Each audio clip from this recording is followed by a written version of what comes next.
Okay, so how many of you are here on Sunday afternoon for the Women of Note concert? Wasn't that fabulous? I mean, amazingly, I came to realize how much talent there are in our church. Not only the concert was just amazing, and again, I gotta give a shout out to Dory and Christy for putting all that together. It was their idea. I mean, like, okay, March is coming around, and they're like, okay, it's Women in History Month.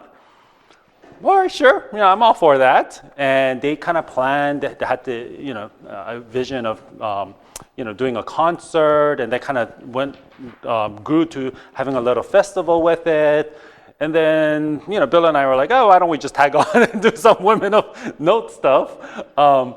But I didn't expect the concert to be amazing. And the festival afterwards with all the talent from the artwork from our church folks and just within our community and having our local businesses here, it's just amazing. So yeah, shout out to, make sure whenever you see Dory and Christy and Dr. Lin for putting all that together, just thank them. All right. So again, it was their idea, and Bill and I just kind of tagged on, and we're like, okay, come on, we got to come up with women. And it took me a while to come up with some of the women that I wanted to speak with, and Bill kept coming up to me and saying, I need your women. I was like, well, so I figure more along the, Bill can do more of the historical figures. For me, today I'll be covering someone that is very well known, but I don't know if you knew some of the backstories of, background of how she came to be. So I'll be talking about Mother Teresa as she's commonly known,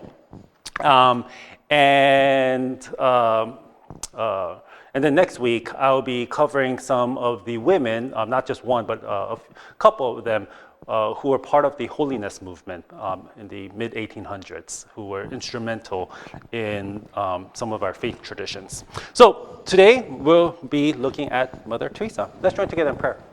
Oh, gracious Lord, we give you thanks as we come together and just learn about these incredible women in history who have made an impact in our society, in our community, in our world, and to us personally. These folks who have imprinted what it means to be just notable in giving of their lives to the service of others, in changing the world around us. Lord, we give you thanks that we are able to look at the figure of Mother Teresa today. We ask that your Spirit be our guide and just bless us in this time as may we be inspired by the work of these wonderful, notable women. In Christ's name we pray. Amen. Okay. So, Mother Teresa, what do we know about Mother Teresa? That is not her born name, as most folks in the Catholic Church, they adopt a name when they, a lot of times for all Catholics, when they are baptized, they adopt a saint's name. For Mother Teresa, it wasn't necessarily at her baptism, it was when she took her vow of nunhood, to become a nun. All right? She was born that. That. What is that? Commonly pronounced Agnes. So she was born Agnes Ganja Bohiju. That's how you would pronounce it. It's Albanian. She was born in an Albanian family. She was born to Nikolai and Dranalfili, mom and dad, to a very devout Albanian Catholic family. They were very Catholic. So they were born in that city, in what was at then, back in 1910, the Ottoman Empire. When did the Ottoman Empire collapse, or?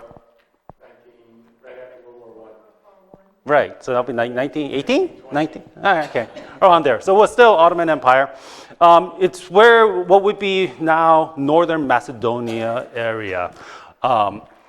She was baptized the day after her birth. So she was born on August 26, 1910. She was baptized the day afterwards, which is pretty amazing because usually you have an infant, in Jewish tradition, you wait 8 days, before you circumcise them or anything, but to baptize a child right at the next day is amazing.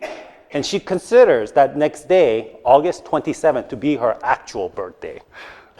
Ever since she was, again, devout, the family was a very devout Catholic family. Her father was involved in some politics, community politics, and they speculated that he was actually killed or poisoned early on. And so when Agnes was only 8 years old, her father died. And thus grew up in very hard times with her mother and her older sister. She's the younger one in that picture there. What does the white band represent? I don't know. That was the only picture that I can find of her as a child. It's not like, Some custom. but it has to be some custom. I don't think they were fighting and then got hurt and they, yeah, it was. I don't know. Nothing that I read spoke about the band. Something on her head. The mother? Oh, like a little a scarf or something. Yeah. Again, this is back in 1910, maybe 1915. Yeah. Yeah, she's very young there. So again, her father passed away when she was only 8 years old. So by 1918, that's when her father passed away. By 1912, so when she was early in her age, when she was by the age of 12, she was very fascinated by the stories of missionaries. And so she was already convinced by age 12, again, what would that be? Like elementary, older elementary, that she would commit herself, her life to religious service, starting from that young age. So from early on, she was already kind of driven to this.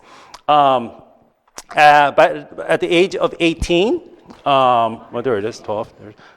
A little better, without the white band. I guess that they did fight. I don't know. So at 18, she left home to join the Sisters of Loretto at an abbey, Loretto Abbey in Ireland. That's where she learned English. And it would be the last time that she would see her family. And the reason for that, and she didn't know that, the reason for that was Albania was under communist rule at that time, and when she tried to visit home, she was denied to go back home because the fact that she was in Ireland, well, she was part of the Catholic Church, they saw her as some religious agent, an agent under religious cover. And so it was only 5 years later that she was able to go back home, but by that time, her mother and her sister had died.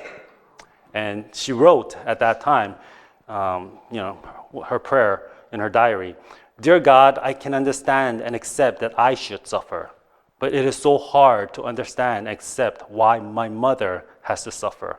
In her old age, she has no other wish than to see us one last time, and couldn't." She really wasn't that old, was she, the mother? By then? No, but I guess to an 18-year-old, a 40-year-old is old. I don't know. So anyhow, okay.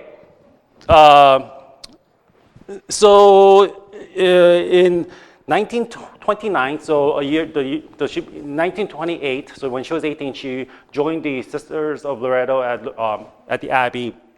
She was there for 1 year, learned some English, and the following year, in 1929, she began her training as a nun at Darjeeling, India, as a, what do you call it, a nun in training? Novitiate? Yeah. A nun in training. And she basically, and when she did that, well, again, she worked at a high school, St. Mary's High School in Calcutta, which she would work there for about 20 years as a teacher. She became the head nun in 1944, and then I'll talk about why she left the school. In 1937 is when she actually became a nun, and she took the vow, and that's when she changed her name. So all this time she's known as Agnes, Sister Agnes. And it's in 1937 when she actually became, actually not just a nun, but the mother. And she took the name after Tereasa, that woman, that's her, who is the patron saint of missionaries. So again, she was always, Tereasa was always, or Agnes was always inspired by mission work. Someone else at the school already had that name. So she changed the spelling and the pronunciation to the Spanish form, Teresa. So that's how we become known as, or she becomes known as Mother Teresa. All right. So she teaches at the school for many, like I said, almost 20 years. She becomes the headmistress in 1944, and while she enjoyed teaching, every day she became more and more aware of what was happening in her surroundings. And in her surroundings, Calcutta, so the school, St. Mary High School, is in Calcutta.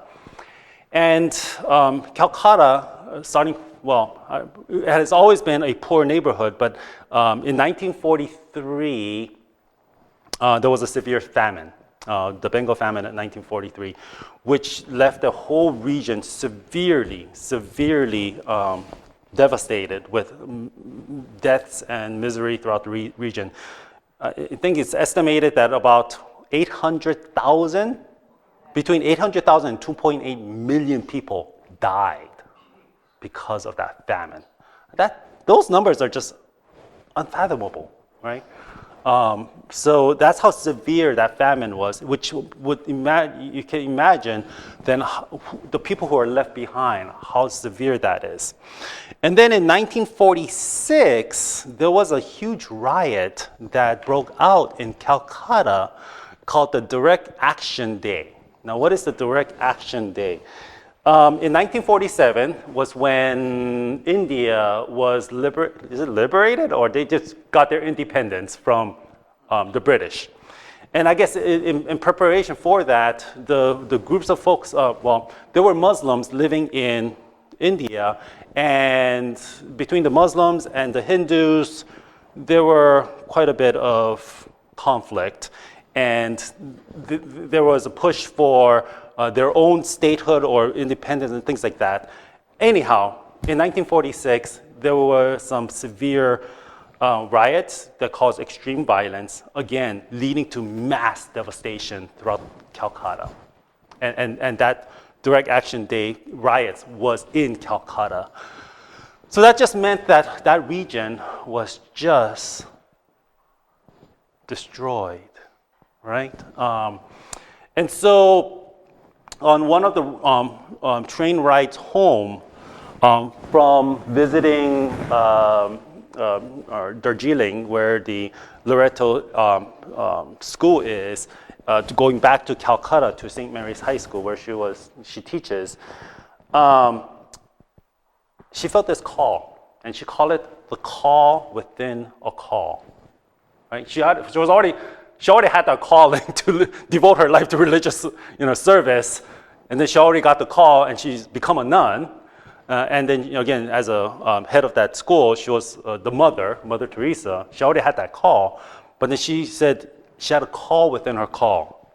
And she said that call was this: I was to leave the convent, the comforts of the convent, and help the poor while living among them. It was an order. To fail would have been to break the faith. That's how she felt. That it wasn't good enough to just talk about it. It wasn't good enough to just go out occasionally or even every day to feed and help the people around. She felt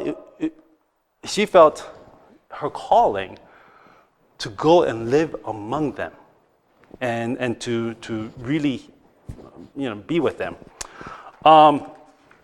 So she felt this calling to leave the comforts of her convent and to leave the Sisters of Loreto and to serve the poorest of the poorest in the city. So in 1948, she left the Sisters of Loreto and she left her teaching position at the high school and started a new group or new ministry called the Missionaries of Charity to serve the poor. And she said, our poor people are great people, a very lovable people. They don't need our pity and sympathy. They need our understanding, love, and they need our respect. And then she changed the habit. Did I have a picture? Oh, I forgot to put the picture of the Sisters of Loreto. They had that traditional black, white band, but everything was black. And back in those days, it actually looks more conservative than even the nun dress of today. So it was the old picture that I saw was very old. Anyhow, she changed it to this white with these blue stripes, and the blue lines of her, because this is distinct. When we see pictures of Mother Teresa, she's wearing this, and you don't really see this on other nuns, right? So she actually changed it for this, and she did it intentionally. She designed the habit to be white as a symbol of hope, and with these blue lines, and the blues represent the vow of poverty, chastity, and obedience.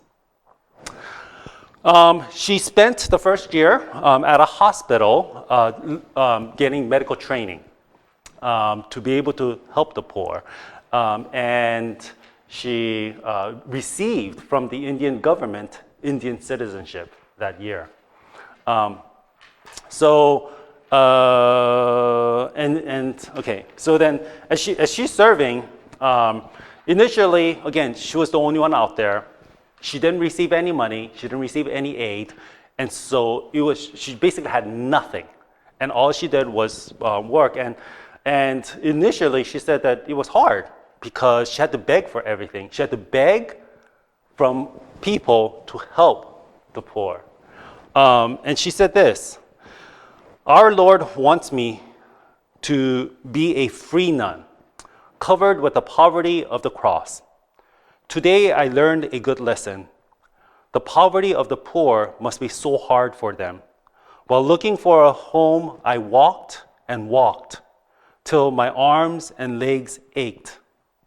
I thought how much they must ache in body and soul. So when she says she's looking for a home, it's not for a home for her to live. It was a home that she would establish where she would care for the poor and things of that sort.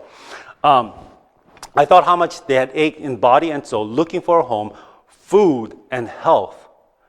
And then she confesses, or she admits, the comfort of Loreto, her convent, the comforts of her convent came to tempt me. Hearing the words, you have only to say the word, and all that will be yours again. And she says, the tempter kept saying these words to me. Of course, free choice, my God, and out of love for you, I desire to remain and do whatever be your holy will in my regard. I did not let a single tear come. Talk about commitment. I don't know. I would say, I need my bed. Call Hilton. So that's how she started. Again, like I said, she had to beg for everything, and she started her home. And but in 1950, so a couple of years of really, it's a long time. 2 years is a long time. of just being on the streets and serving with nothing and living among them, finally in 1950, the Vatican officially recognized the Missionaries of Charity as an official order of the Catholic Church. That changed a lot of things. Because then there were folks that not only started to hear about what she was doing, but they were recruits, and then donations started coming. And from then, it just kind of grew. One of the things that, the way she helped the people, again, when you're working with the poor, it's not necessarily, her ministry wasn't to set up church and to preach on Sunday mornings. Her ministry was to help and to heal and to care for those who are poor. And when you're serving the poor, it doesn't matter if they're Christian or Hindu or Muslims or no faith or whatever. And she was adamant that every one of them would be cared for in their own respects. And so,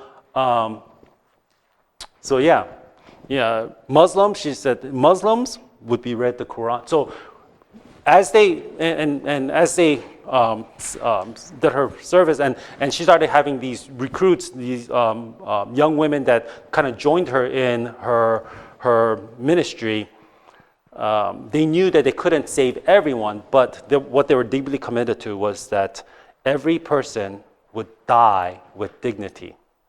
They insisted that everyone is spiritually accompanied through their death by whatever sacred text that was meaningful for them and whatever practice. So Muslims would be read the Quran during their final hour. Hindus would receive the water from the Ganges, and the Catholics would receive extreme unction. So she basically practiced everything, provided everything, again, providing for what the people needed. As she did this, she continued, again, she established homes for caring for these people. The first home was the Shanti Nagar, which she called, I guess it's translated City of Peace. And it was a place where it was a hospice home for those who had leprosy. So she opened, in 1952, a home for leprosy, which is a highly contagious disease. Again, those who would have been rejected and ignored, outcasted. We know about stories of leprosy during Jesus' days of being outcast. Well, 2,000 years later, people are still shunning them, especially in India. And so in 1952, what was it? The story is that she found an abandoned building which was right next to a temple in Calcutta. And with the help of the Indian officials, they changed the abandoned building, which was previously served as a temple to the goddess Kali, into... So who is Kali? That's a long story. Okay, I'm looking at Bill because he knows a lot more about Indian history and Hinduism. So changed the temple from the goddess Kali into the Kaligai home for the dying, a free hospice for the poor. Kali is related to death. So kind of coincidental, or No, I think, it was intentional? yeah, I think, well, let's say it was synchronistic. Yeah, it just so happened. Yeah. Yeah. So, it's where she provided medication, she provided, again, just dignity, food for the people who were in their last days. And it wasn't necessarily about, trying to cure them. At some point, there's no cure. So what do? Do you still tell people, yeah, okay, let's try this medicine, this medicine, this medicine, this medicine? No. It's about the dignity of death. And that's what she was providing. After, not only did she open up homes, she also opened up orphanages for children and for infants that were abandoned, homeless youths, so forth. And that's the Nimala Shisu Bhavan. It's an orphanage. By the by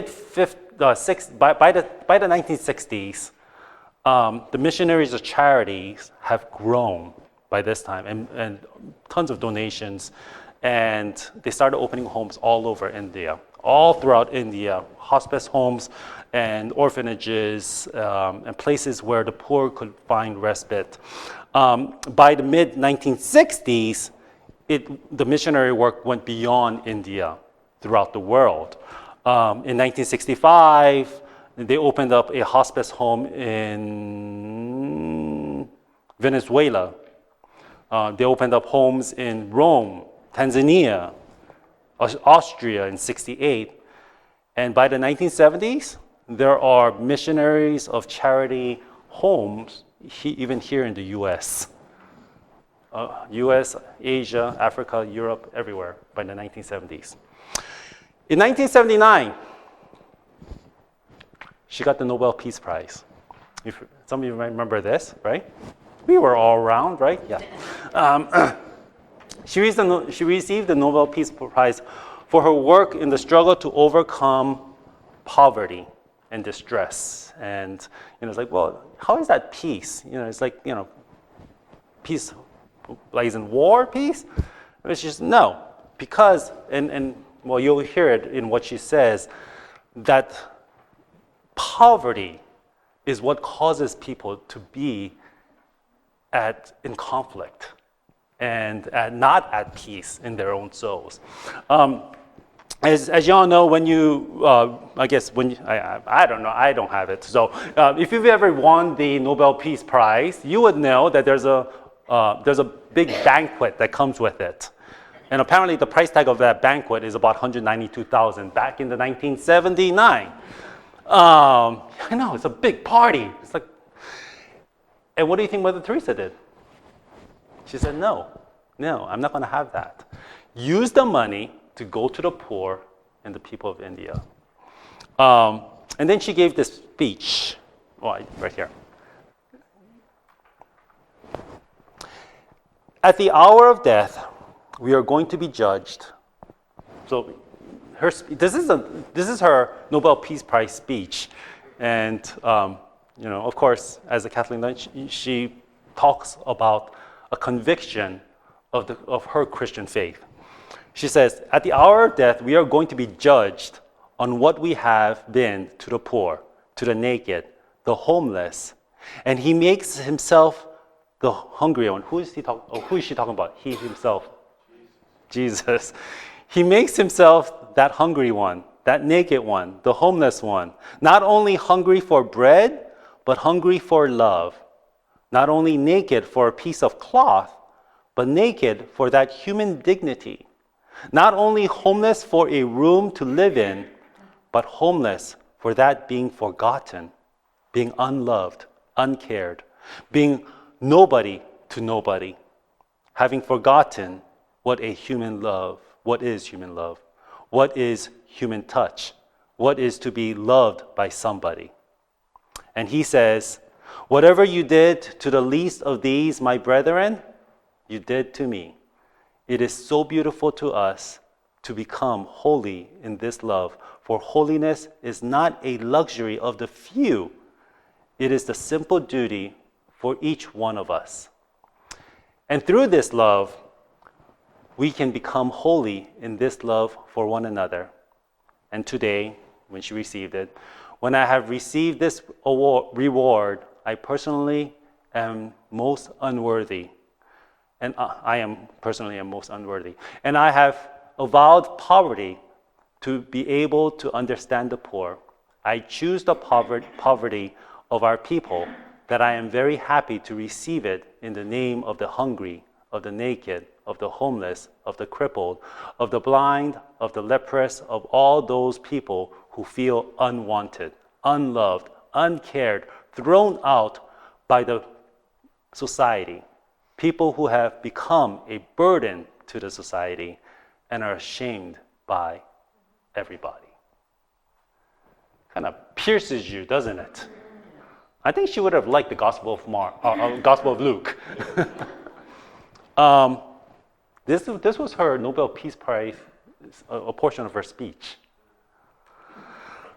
She also, where is this? Yeah, Clinton.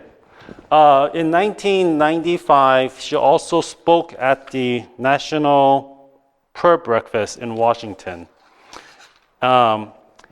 And there, again, she was, she's such a petite woman, but she was not afraid to speak out and voice, just challenge culture. She said this. In 95, Mother Teresa was invited to speak at the National Prayer Breakfast. She said that what she perceived as the greatest spiritual poverties in this nation is the abandonment of the elderly and the sick, degradation of the family, and drugs and abortion. And she said, this neglect, to love brings spiritual poverty. She said that, and she asked that question, are we willing to give until it hurts in order to be with our family, or do we put our interests first? And she criticized the American society of how, when she looked around, she said, she looked at the American society and saw all the hurt and the kids and the drugs and all of that. And she asked, why? Why?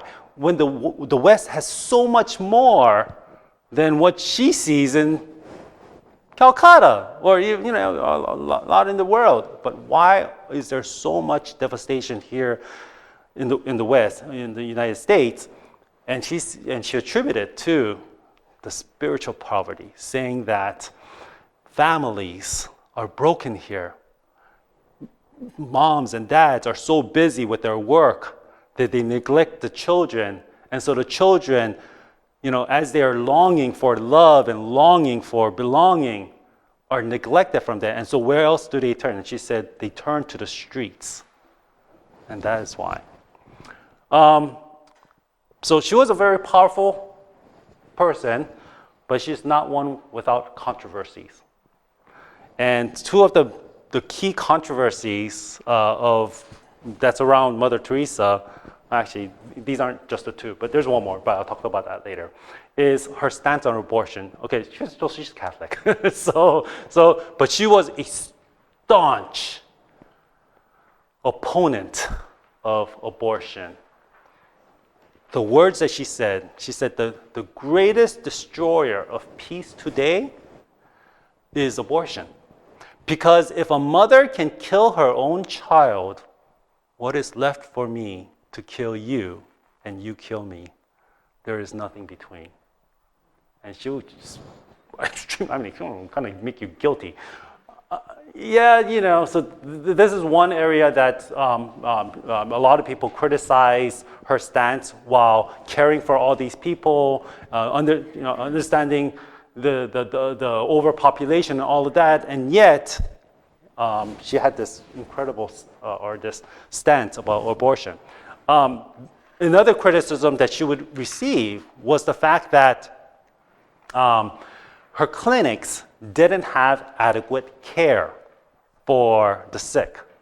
And there was a journalist, and I forgot to write it down, but there was a journalist that wrote that, by this time, by the 90s, she's receiving, or the missionaries of charity are receiving millions and millions of dollars of donations from throughout the world. Everyone knows about Mother Teresa at this time, so they're receiving all these millions of dollars, and the critics said that she could have used those millions of dollars to build these hospitals for medical care, and yet her homes were not about treating them, but ushering them to death.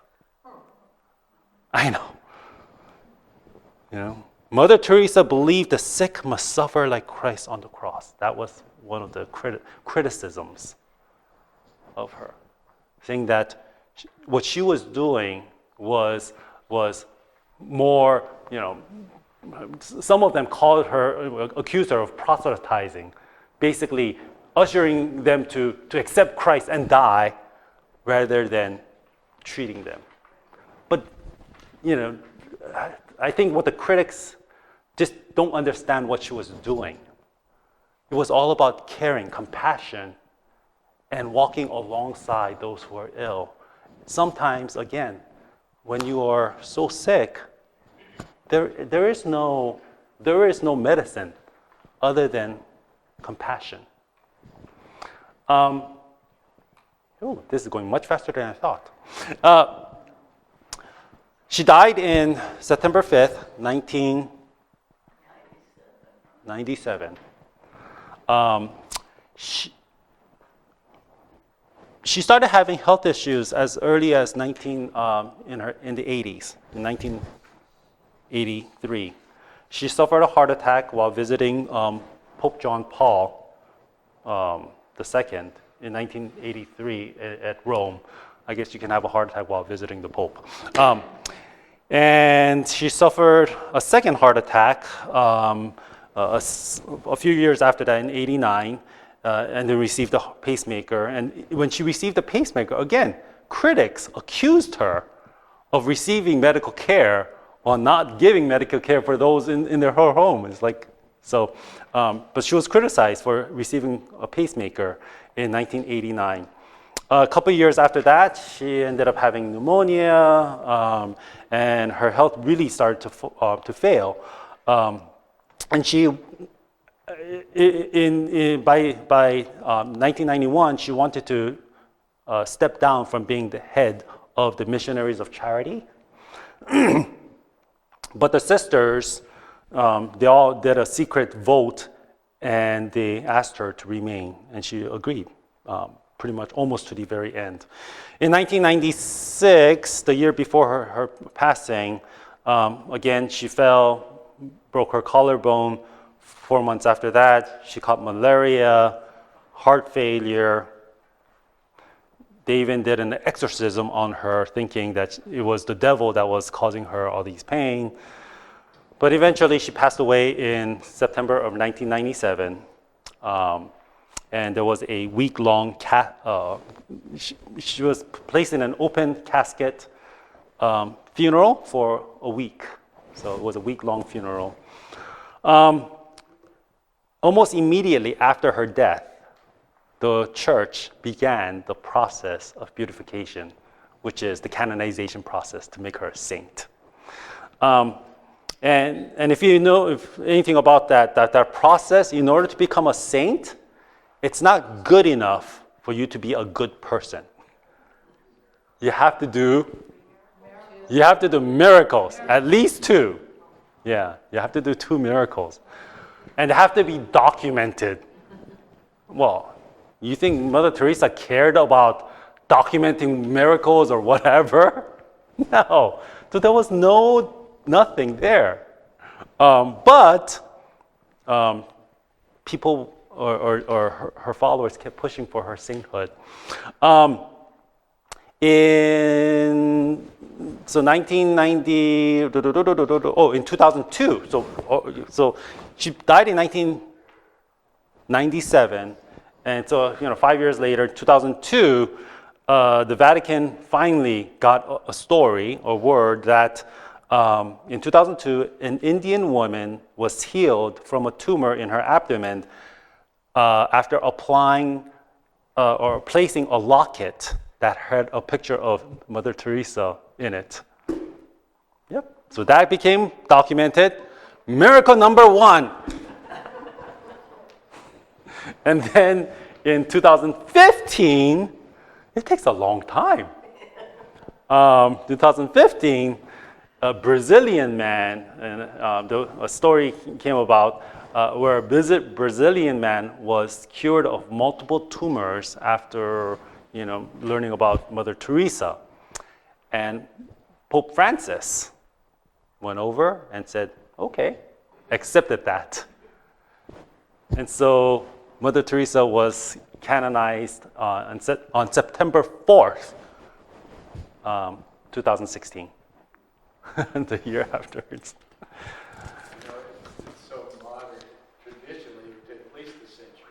Yeah. So, At least a century. but there was so much push among people that revered who Mother Teresa was, that, yeah, in what, 10, 20 years? Yeah, 19 years? 19 years, yeah. Now, after her death, there were some letters or writings of Mother Teresa that came up and became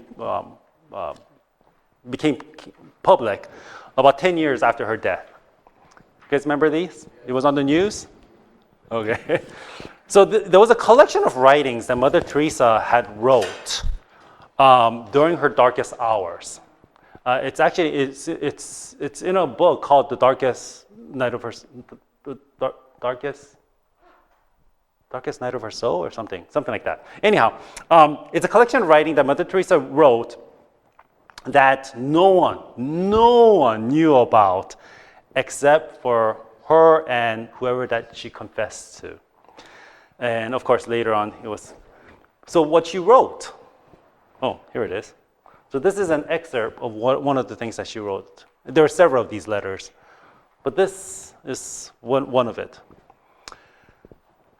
There is so much deep contradiction in my soul, such deep longing for God, so deep that is painful, a suffering continual, and yet not wanted by God, repulsed, empty, no faith, no love, no zeal. Souls hold no traction. Heaven means nothing. To me, it looks like an empty place. The thought of it means nothing to me, and yet this torturing longing for God. Pray for me, please, that I keep smiling at Him in spite of everything, for I am only His. So He has every right over me. I am perfectly happy to be nobody, even to God. So these letters revealed, even for Mother Teresa, some of the struggles of faith, the doubts that she would have. You know, you hear these stories. Oh, Mother Teresa, she's out there serving the poor, giving her life, just committing to complete poverty. And you think, okay, she must have that, that Jesus faith, that she was a super disciple. And when these letters came out, showing that how much she struggled internally, she didn't share it with anyone. Even her closest disciples and her friends, the other sisters, never knew about this. And some of them felt betrayed.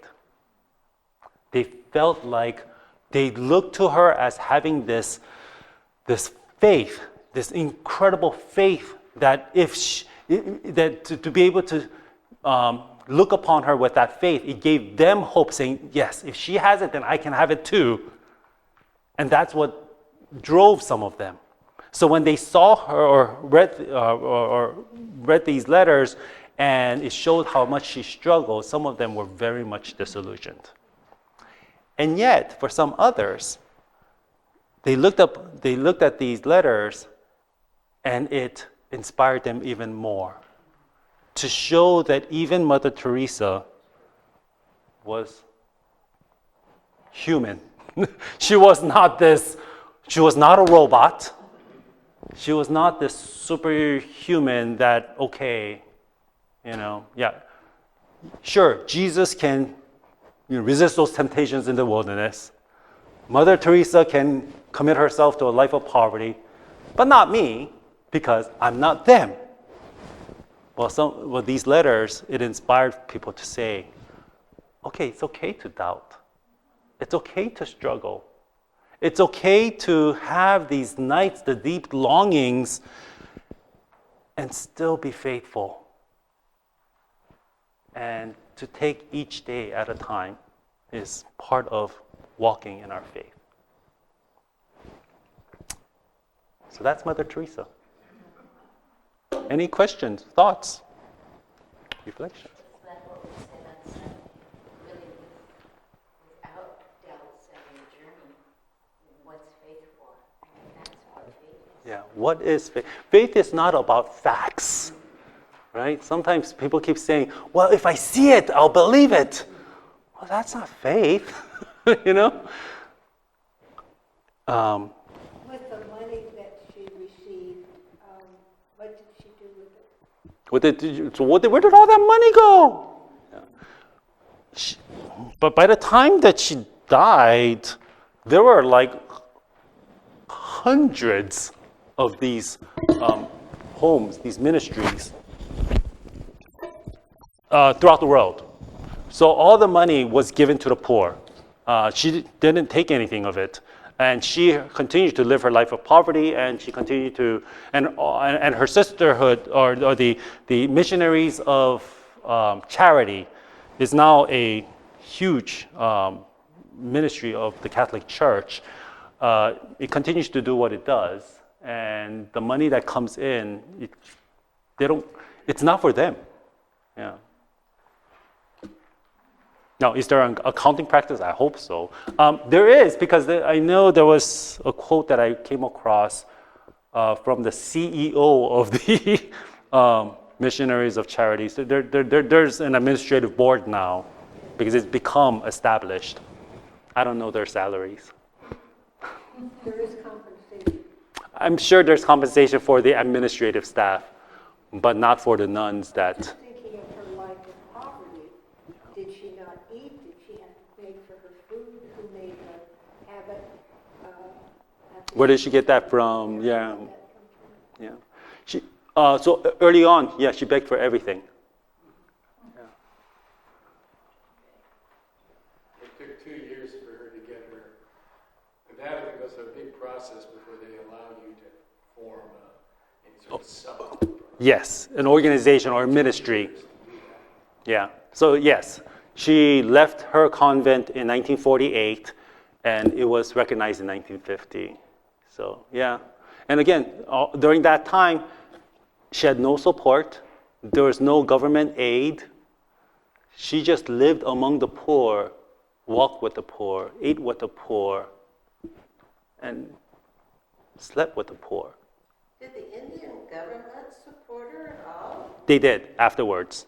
So again, when she started establishing the home that they took, that abandoned building next to the temple, by that time the Indian government saw that they saw it as, again, I don't know if they saw it as a ministry, but definitely they saw it as a social service to the people, and there was some help, but not in terms of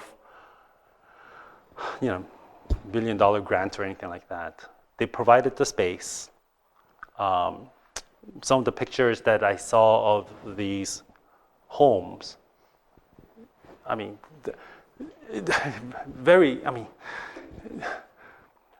they're not like some of the hospice homes that we have here. They're very basic. You have a mat for each person to sleep in. It wasn't about the things that they had. It was about the care that they received by the workers of the Missionaries of Charity. Yeah. All right, everyone. Well, thank you. And then next week, we'll be looking at 3 folks.